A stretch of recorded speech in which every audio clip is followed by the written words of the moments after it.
thugs. Why Biden might well win the Democratic nomination with strong African American support anyway.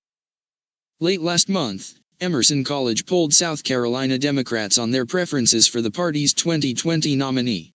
Among African American Democrats, there was little competition. Joe Biden boasted 43% of the demographics support his closest competitor. Bernie Sanders claimed a meager 15%. Kamala Harris's support sat at 9%. Emerson's findings are consistent with broader national surveys of the 2020 primary, which consistently paint Biden as the front-runner thanks, in no small part, to his popularity among black voters.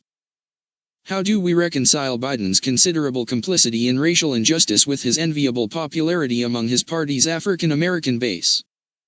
One answer is that Biden's apparent strength with such voters is illusory. The likely candidate is coasting off of his name recognition and association with Barack Obama.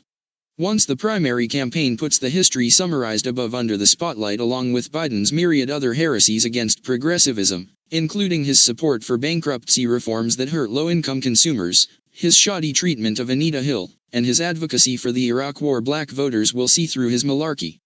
This is quite plausible.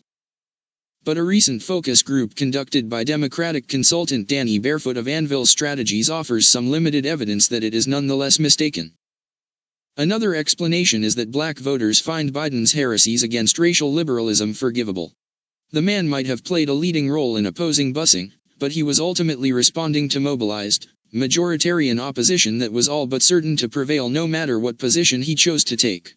As for mass incarceration, the crack epidemic was truly a scourge, and even many African American community leaders embraced the logic of tough on crime in its wake.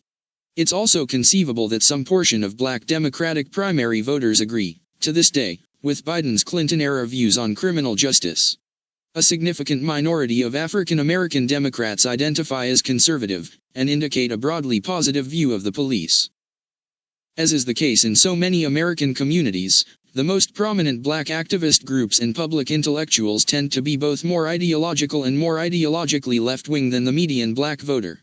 The average American votes less on the basis of ideology than identity.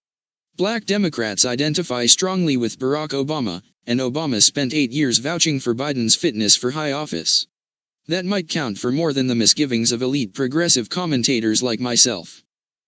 Regardless, in 2019, Biden evinces support for his party's consensus on decarceration. Meanwhile, thanks to conservative courts, busing is a long-dead issue, of no contemporary political relevance. Within the Democratic coalition, the forces of racial liberalism are unmistakably ascendant. Whether that coalition has someone accountable to it in the next White House will almost certainly do more to determine federal policy on civil rights than the question of precisely whom that Democratic someone is. And with most polls suggesting that Biden is Team Blue's most viable general election candidate, one can construct a perfectly rational argument for why black voters and racial justice advocates should rally behind Uncle Joe. That said, given the size and quality of the Democratic field and the severity of Biden's ideological offenses, I, for one, hope they conclude that he is unfit for rehabilitation.